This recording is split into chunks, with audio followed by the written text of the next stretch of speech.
அண்ணா பல்கலைக்கழகத்தில் மாணவி ஒருவர் பாலியல் வல்லுறவுக்கு ஆளாக்கப்பட்டிருப்பது மிகுந்த வேதனைக்குரியது. தொடர்புடைய குற்றவாளி உடனடியாக கைது செய்யப்பட்டிருப்பது ஆறுதல் அளிக்கிறது. அந்த குற்றச் செயலில் தொடர்புடையவர்கள் வேறு யார் இருந்தாலும் அவர்கள் அனைவருமே கைது செய்யப்பட வேண்டும். அவர்களுக்கு உடனடியாக பிணை வழங்காமல்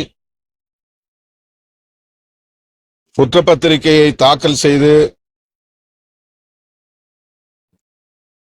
சிறைக்குள் வைத்திருந்தே வழக்கை விசாரிக்க வேண்டும். அவர்களுக்கு உரிய தண்டனையை உரிய காலத்தில் பெற்றுத்தர வேண்டும் என்று வலியுறுத்துகிறோம். அண்ணாமலை அவர்கள் பரபரப்பான அரசியலை செய்ய விரும்புகிறார். தமிழகத்தை பொறுத்தவரையில் அதிமுக எதிர்க்கட்சி அல்ல, பாஜக தான் எதிர்க்கட்சி என்று காட்டுவதற்கு பெரிதும் முயற்சிக்கிறார். ஆகவே ஆளுங்கட்சியின் மீது அவ்வப்போது குற்றச்சாட்டுகளை அடுக்கினால்தான் ஒரு எதிர்க்கட்சியாக செயல்பட முடியும், எதிர்க்கட்சி தலைவராக காட்டிக்கொள்ள முடியும் என்று அவர் நம்புவதாக தெரிகிறது. கைது செய்யப்பட்ட ஞானசேகரன் அரசியல் கட்சி தலைவர்களோடு புகைப்படம் எடுத்திருக்கிறார் என்று காரணம் சொல்லி அதற்கு திமுக பொறுப்பேற்க வேண்டும் என்று கூறுவது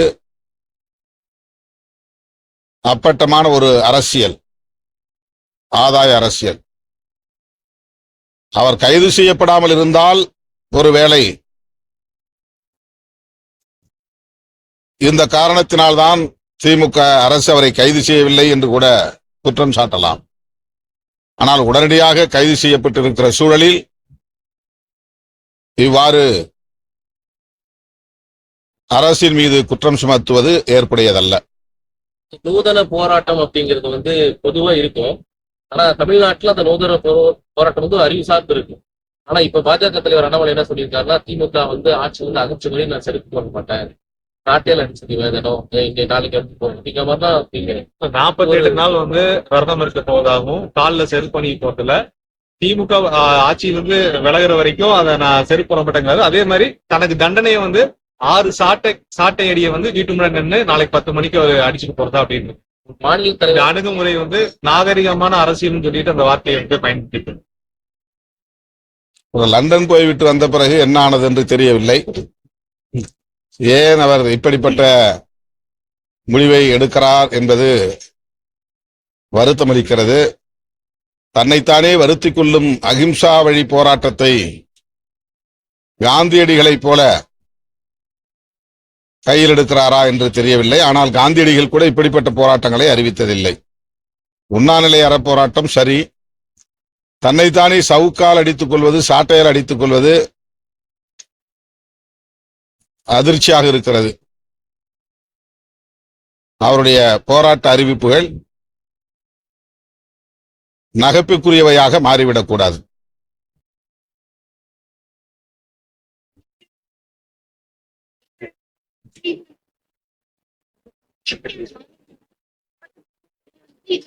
அந்த விவரங்கள் வெளியாகி இருக்க கூடாது. அப்படி வெளியானது ஏற்புடையதல்ல, கண்டனத்திற்குரியது.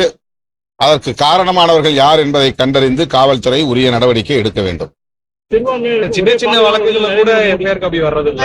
ஆனா இந்த வழக்குக்கு உடனடியாக ஆன்லைன்ல பதிவேற்றம் பண்ணிருக்காங்க. அதாவது ஒரு நகல் கொடுத்திருந்தா கூட அது பாதிக்காதான். அது யாரா இருந்தாலும் அது தவறுதான்.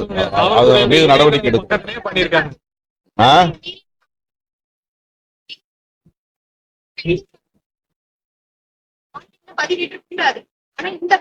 காவல்துறையே பதிவேற்றம் செய்திருக்கா? ஆமா, இணையதள பக்கத்துல பண்ணிருக்காங்க. காவல்துறையுடைய இணையதள பக்கத்திலயா? அதுதான் இப்ப கேள்விக்குறியாகுது. அந்த மாதிரி இருந்தா அது தண்டனைக்குரிய குற்றம். அந்த அந்த பதிவேற்றம் செய்தவர் யாரோ அவர் மீது உரிய நடவடிக்கை எடுக்க வேண்டும். மறைக்கவும் படல. காவல்துறை அதிகாரிகள் அதற்கு பொறுப்பேற்க வேண்டும். நரேந்திர மோடின்னு சொல்லிட்டு இது 21ஆம் நூற்றாண்டின் மிகச்சிறந்த நகைச்சுவை. திமுகவை வந்து திரும்ப மிரட்டுகிறார் என எதிர்கட்சிகள் வந்து தொடர்ந்து சொல்லிட்டு இருக்காங்க. எப்படி பாக்க? அவங்க என்ன வச்சு அரசியல் பண்ணணும்னு நினைக்கிறாங்க. திரும்ப திரும்ப விளக்கம் கொடுத்தாலும் அவர்கள் விரும்புகிற சூதாட்டத்தை நடத்த பார்க்கிறார்கள். விடுதலை சிறுத்தைகள் அதற்கு இடம் கொடுக்காது. அரசியல் ஆதாய கணக்குகளின் அடிப்படையில் நாங்கள் செயல்படவில்லை. எங்களுக்கு ஒரு நோக்கம் இருக்கிறது. தேர்தல் களத்திலும் கொள்கை சார்ந்து தொலைநோக்கு பார்வையோடு லாப நட்ட கணக்கில்லாமல் இயங்க வேண்டும் என்பதில் உறுதியாக இருக்கிறோம். ஆகவே நாங்கள் யாரையும் மிரட்டுகிற நிலையிலும் இல்லை, எங்களை யாரும் மிரட்டுகிற நிலையிலும் நாங்கள் இல்லை.